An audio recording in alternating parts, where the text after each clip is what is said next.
Okay, hopefully this is the last video. Hopefully this is the last video that I'm gonna do covering this whole controversy. I hope it's the last. I just have to give a shout out to the homie Goran Strojanov.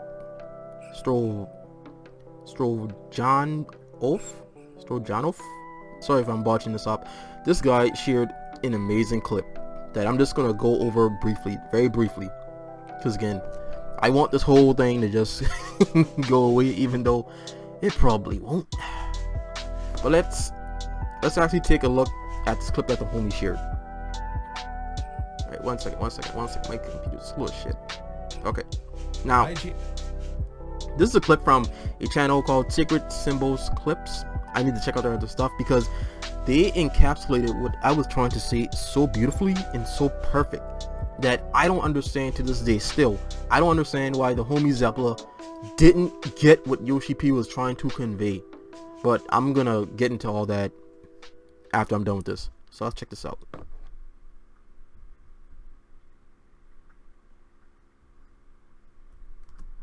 Jan asks, and so Naoki Yoshida, Yoshi P, is answering this question. He's asked, in regards to diversity in the game, can we... Hold on. I think I may need to move my webcam. Hold on.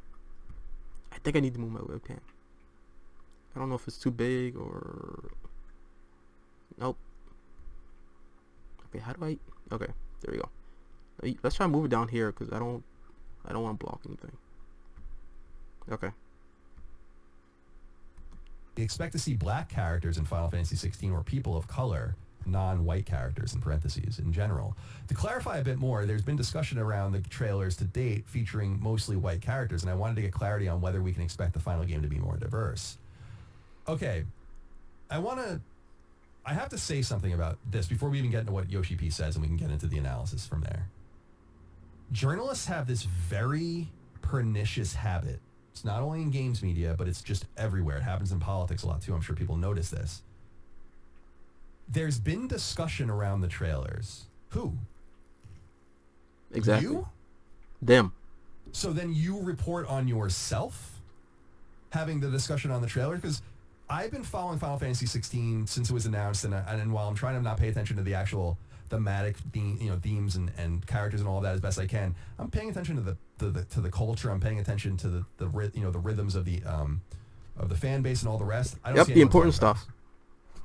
I had never heard anyone say anything about the race of any of the characters in Final Fantasy 16 until I saw it in this article. So it's a false predicate from the beginning. I just want to point that out. But here's what Naoki Yoshida says, and I'll read it in its entirety. It's going to take a minute, but I want to give it a context. Right. He says, this is a difficult question, but not one that was unexpected, seeing as diversity in entertainment has become a much discussed topic as of late. The answer I have, however, may end up being disappointing to some depending on individual expectations. Our design concept from the earliest stages of development has always heavily featured medieval Europe, incorporating historical, cultural, political, and anthropological standards that were prevalent at the time. When deciding on a setting that was best suited to the story we wanted to tell, the story of a land beset by the Blight, we felt that rather than create something on a global scale, it was necessary to limit the scope to a single landmass, one geographically and culturally isolated from the rest of the world in an age without airplanes, television, or telephones. Due to the underlying geographical, technological, and geopolitical constraints of the setting, Valisthea, I think that's how you say it, was never going to realistically be as diverse as, say, modern-day Earth, or even Final Fantasy XIV that has an entire planet and moon worth of nations, races, and cultures at its disposal. The isolated nature of this realm, however, does end up playing a large part of the story and is one of the reasons this planet's fate, I can't say it, is tied to the rest of the world. Ultimately, we felt that while incorporating ethnic diversity was important, an over-incorporation into this single corner of a much larger world can end up causing a violation of those narrative boundaries we originally set for ourselves. The story we are telling is fantasy, yes, but it is also rooted in reality. Conversely, the Final Fantasy series of games have always inherently dealt with conflict and struggle, especially between the empowered and those used and are exploited by those privileged few, a prominent trend in human history. In a game that by design allows players to experience that conflict and struggle firsthand through dynamic, realistic battles, it can be challenging to assign distinctive ethnicities to either antagonist or protagonist without triggering audience preconceptions, inviting unwarranted speculation, and ultimately stoking flames of controversy. The best part of pulling inspiration directly from history, however, is that it allows us to revisit and re-examine our own past while also allowing us to create something new. In the end, we simply want to focus to be less on the outward appearance of our characters and more on who they are as people. People who are complex and diverse in their natures, backgrounds, beliefs, personalities, and motivations. People whose stories we can resonate with. Their diversity in Valisthea, diversity that, while not all-encompassing, is synergistic with the setting we created and is true to the inspirations from which we are drawing. Perfect. I have to say that I'm not sure, the way this is written and the use of IGN's parenthetical in their question recommends to me that these were written questions and written answers. I don't know if that's actually made clear elsewhere in the interview. So I want to make that really clear. That always allows you to better answer things. People always prefer to answer over email. And at IGN, we actually had a strict, we're not publishing your interview unless you do it in person or over the phone. I guess that might not be the case anymore. But I wanted to point that out because it is a very good answer. And a very well thought out answer that is almost completely inarguable, which is why I try, in reading some of the feedback he's gotten about it, it's just more anger for anger's sake, this race obsession. Yes. That I just think a lot of the people that feel that way don't know that a lot of people don't agree with them. I remember talking specifically about when Miles Morales came out, and I was like, oh, it's really cool. It is cool to see which Miles is Puerto just a Rican token flag and Puerto Rican culture in that game, and I remember feeling like, yeah, representation is cool, and that definitely heightened my enjoyment of that game more than it otherwise would have if that hadn't been there. But this notion that it must be there is confusing to me, because me too. It just seems like I've always come from the perspective of just like let artists do whatever they want to do. And if they want to do something like that, then by all means, don't let them not do. Like, allow them to do it. And if they don't want to, that's fine as well. I just don't understand this notion that you're kind of pushing a narrative kind of for the sake of maybe boxing someone into a corner and just being like, hey, why? Like, what's the diversity situation in this? With the expectation that it's going to be kind of like a foot in your mouth kind of thing, because people don't normally answer it that well. And then you get a really, really good answer. And then, like, how do they react to that? Yeah, I think that, like you said earlier, that this doesn't really matter to most people. You know, this comes from the mindset of, like, Twitter is real life type people. And I really imagine that. One of my favorite parts of his response is his Don Matrick answer, where he's like, well, if we also have a product that has a lot of diversity, it's called Final Fantasy XIV. Like, he's ready to go. And it's true. Like, you can, if you want to be a furry in that game and have cat ears and stuff, you can do that. You can be whoever you want. And that's great, right? Especially it's important for, I think, a game, an MMO, where you're building your own character and telling your own story. And this Final Fantasy 16 is not like that. They have a very clear intent and story to tell, and I think we'd have a different conversation if the game comes out and there's tons of racist undertones in the game that shed racism in a positive light or something like that. Totally different conversation. But the lack of diversity doesn't mean that, you know, this game isn't trying or is trying to tell a message or something like that. It's like, no, it's just trying to tell a story they want to tell. They made it very clear for the reasons why they're doing that, and they are perfectly sound. And so the reality is, this doesn't matter. It wasn't that I liked Spider-Man Miles Morales only because it happened to include that aspect. I appreciated it from the aspect of it's New York City. There are more Puerto Ricans in New York City than there are in Puerto Rico. And really, the fact that, you know, New York is a very popular setting in a lot of, you know, especially video games. And the fact that it was that was the first game that I had seen that really was kind of, you know, that was like, oh, interesting. You had like smaller examples, like there are like side characters in like Grand Theft Auto 4, obviously, because, you know, it's in New York. But there was something cool about that, and I do, and for me it comes from a more of the perspective of Spanish is usually Mexican in all media, basically. Like, yeah, for even in New York, there was like, when I was growing up, people were like, oh, are you Mexican? I'm like, you're crazy. You're actually insane to think that living here. But so it's nice to see just different types of Spanish, and it's nice to see just like different inflections and different flavors of the language that you know when it makes sense. I'm not saying that like, oh, Skyrim I want to Yeah. see like, I don't want to see like some guys like, hey, you know, I don't need my Puerto Rican uncle in Skyrim. What Chris is describing, I think, is authenticity. So if you're Right. making a Yeah. game Yep.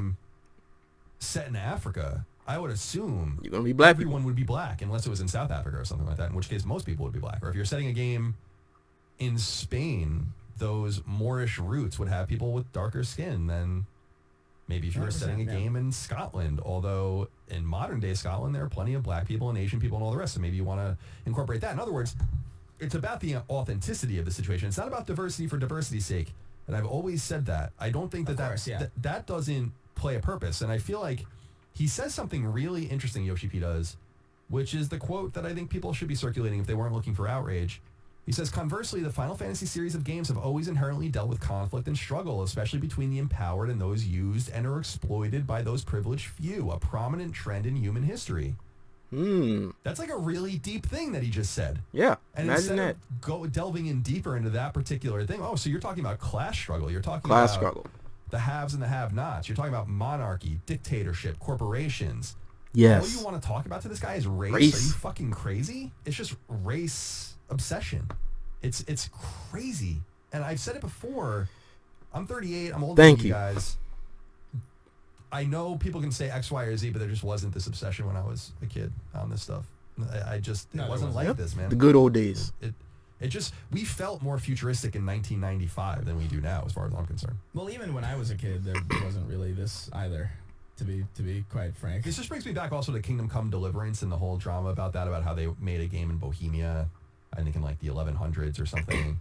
And people are like, where are the black people? And it's like, well, there are no black people. And then I remember someone like Arthur Geese or one of these old games media guys like made some case for how there could have been like a black traveler in Bohemia from like the Silk Road or something. It's like, dude, shut up. Like, can't people just think about what you're saying before you say it? And just let people do their thing. And it's so funny because Kingdom Come Deliverance is one of those examples of a game doing really, really well. I think one of the first games that did really, really well based on people just wanting to stick it to all the people that tried to tear it down. Yeah, probably need to check that out. So, there you have it. That was done beautifully. Much more explained the entire situation much better than I ever could. I don't understand. For the life of me, I don't understand why Zeppela couldn't understand what Yoshi P was conveying. It's not hard. But see, look. Again, I have to stress this. This isn't some attack video because I think those are just dumb. This isn't, taking any shots at Zeppela. I like Zeppela. I genuinely like Zeppela. But at the end of the day, the kid's are fucking progressive. So her view and her answers on things are always going to be skewed. When it comes to, politics crossing over with gaming, it's always going to be skewed to that political viewpoint. Always. I don't care who you is. I don't care how down the middle you want to call it. This is why I believe you should not listen to any YouTuber. Not even me, and I'm a guy who likes to call things down the middle. Don't listen to any YouTuber. Do understand things for yourself. Do your own research. Come to your own conclusion. Don't take what other people say online and just run with it. You have your own brain, your own mind, your own thoughts, your own opinions. Use your fucking head. So, if that's the only thing you guys get out of this, just use your head. Please. Please, just use your head. I don't understand why, it's because I'm not trying to make this a political channel. This will not be a political channel. Hopefully this is the last video I do on this shit. But it's Yoshi P. Yoshi P is just saying that, hey, the inspiration for this game is going to be set in medieval Europe. We're taking elements from that and we're going to create this fantasy based story. I think people are conflating that it is fantasy, that just because it's fantasy, everything about, hold on one second. Hello?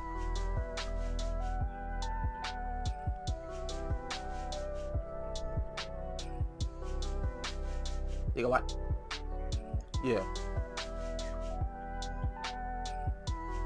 signal down he does suck. How much he is? Yeah.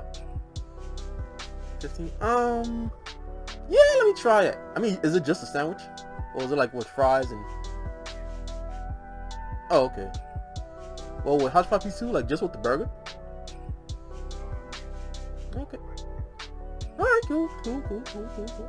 Yeah, that'll work. No. Yeah, I'll just cash out you the money. Alright.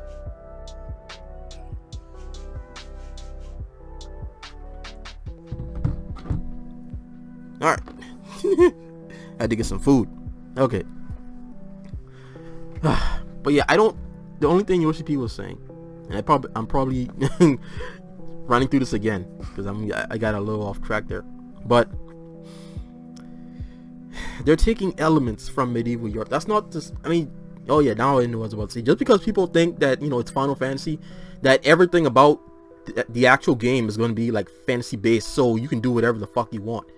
I mean, and it's going to be really odd to get down a tone in a setting with the game if everything's completely fantasy. Like you gotta, because you know, if it's based in medieval Europe, the setting, and you got like a bunch of like troll knights and like little goblin kings, like it's gonna be, you know, it's gonna be fucking weird.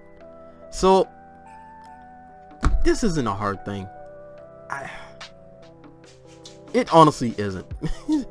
But, and see, the sake of, the thing that I hate about diversity is when it's forced.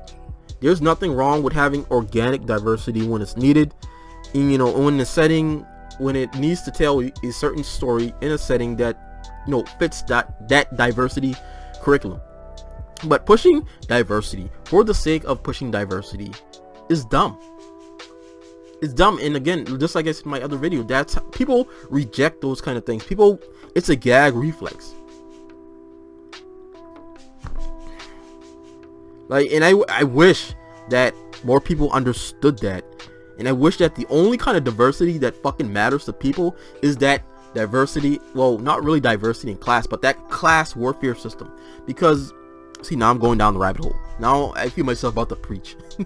Because when you get into diversity, people, just like the guy said, you know, back in the early days, in like the early 90s, like 2000s, because I was born in 93. So diversity, really, we did not give a shit about diversity, because at the end of the day, people, everyone from every different race has the same struggles, whether it's job, money, finances, women, like family issues. Everyone has those issues, and people could rally behind that, and there wasn't this whole thing that they fucking pushed in like I'd say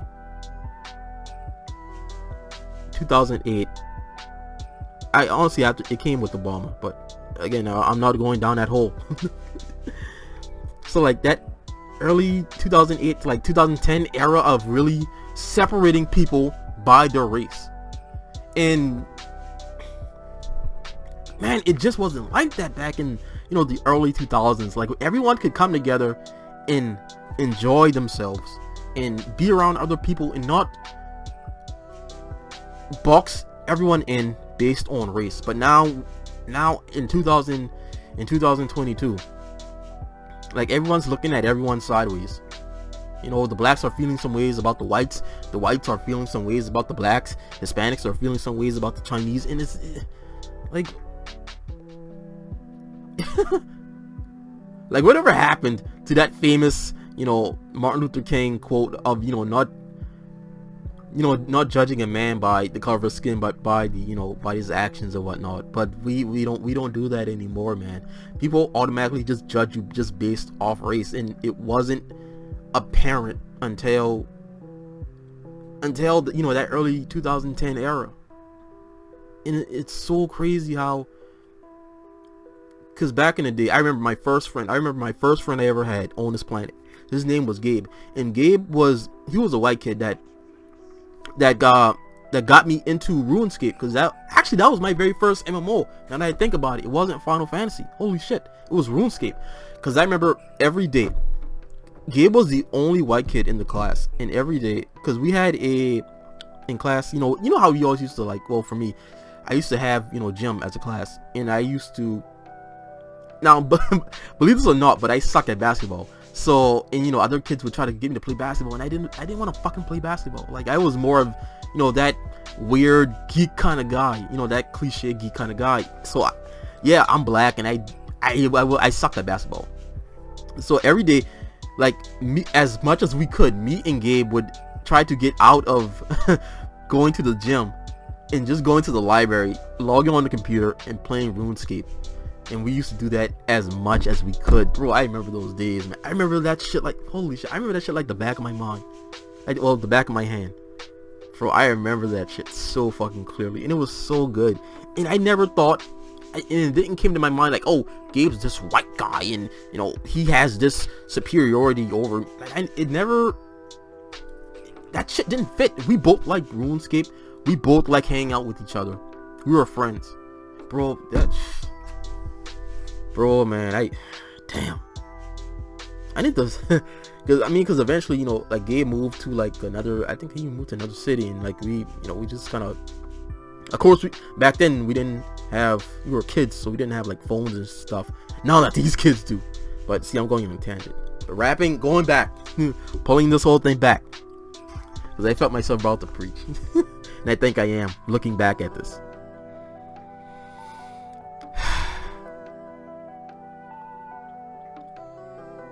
Just at the end of the day, man, don't be influenced by YouTubers and their biases on viewpoints. Make up your own mind. Listen to other people who have different opinions than you on a topic like this, like diversity. Because a lot of people, they did not give a shit about diversity when Final Fantasy was at its lowest. They did not give a shit when Heaven's Ward came out, when Stormblood came out. People, they gave these woke fuckers, see, now I'm about to preach. These woke fuckers, they only care about diversity when it's something big and something popular. And I think that's what also kind of hurt World of Warcraft, excuse me, is that playing into the wokeness and believing what these weirdos on Twitter think. Fuck them. These people are like less than 10% of the entire population that played the game. But yet now this whole company is gonna influence their product and their service based on what a bunch of weirdos on Twitter think. And that's how you guys got the bowl of fruit and women covering themselves up and taking jokes out of the game that's been in the game for years. And these people, these Final Fantasy creators, and again, this isn't excuse me. It's early in the morning, so I got clear my throat. This isn't an attack on Zepla or any Final Fantasy creator. But these guys who pushes diversity fuck shit. They don't see how it hurt the other aisle. They don't see how, okay, now that Final Fantasy is at the top, the only place it can go is down. So you have to be really cautious of what everyone is doing game-wise. Because at the end of the day, yeah, we can all sit there and say, yeah, we love Final Fantasy, the critically acclaimed MMO, that, free trial, you can play it through Heaven's Ward. We can say all of that. But at the end of the day, if you just let this shit run rampant, and if you're not careful, then a lot of the things that are in Final Fantasy now, they're going to axe. And sooner or later, you're going to start chopping at this gigantic tree that started as a tiny fucking sprout and grew into this gargantuan MMO. And now, with the axes of diversity, you're just going to start chopping away until timber!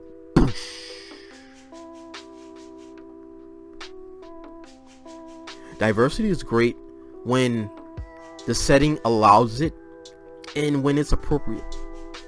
But don't push diversity for the sake of checking boxes. And it's, again, I explained to you guys why Zepla thinks the way she do, and she's entitled to her own opinion. But if you just push this shit for the sake of pushing it, soon those females that are dancing in Uda, bro, they're gonna take those shit away. soon those Makotes in near I can never see that. I always just see Limsa Laminza, but they're not a Limsa. It's La Cochelis something. I might put it on the screen somewhere. They're gonna take those away, bro. I remember doing that mission where you have to literally escort in the game. Like, you guys, bro, there's a lot of things in Final Fantasy that people enjoy, that because it's a Japanese publication, you can't do it in these Western companies, bro. If you're not careful, this video's long enough. If you're not careful with what the fuck you're doing when dealing with diversity, you're gonna lose the very game that you so desperately try to defend, that you upheld to a higher standard, that you considered a greater game than World of Warcraft because of what happened to them. I'm just saying, be careful, man. Be careful. And again, Zeppela is entitled to her own opinion. This isn't, again, I have to stress this for YouTube, this isn't some attack video. I'm not coming after anyone. I'm just simply saying, if you're not careful, you're gonna lose the very thing you love. I'm getting out of here, man. Take care. Bye bye.